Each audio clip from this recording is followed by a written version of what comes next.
சொந்த விடா சார். இவர் என்ன சார் பேசுறாரு சார்? நான் சார் கேட்கறது வந்து இது வரைக்கும் நாங்கள் 10 பேர் நான் பார்த்துருக்கேன். வெளியில் போங்கன்னு சொல்றதுக்கு இவர் சொந்த விடாது இல்ல சார். நான் கேட்கறது பேசுறதுக்கான வார்த்தை எழுது இல்லையா? நாங்க வந்து எங்க பிரச்சனைக்கு தனிப்பட்ட பிரச்சனைக்கு வரல சார். பப்ளிக் ஒரு சமூகத்தின் கிடையே கலவரம் நாங்க பேசிருக்கோம்.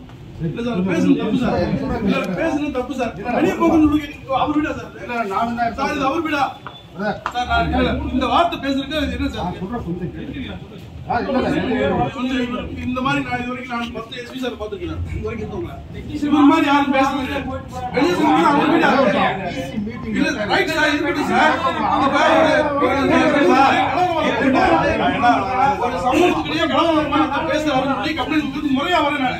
நான் ரோட்டை மறிக்கல. நான் இவரு இங்க இருக்க ஒரு காவல்துறை நடவடிக்கை பண்ண வரேன். வெளியே போங்கன்னா என்ன அர்த்தம்? இவர் வீடு ஆகுது, இவர் சொந்த வீடா சார் அது? இல்ல சார் இவர் பேசுறது ஒரு சரியான பதில் இல்ல சார். முறையான பதில் இல்ல. இல்ல நான் 10 வெளியே போ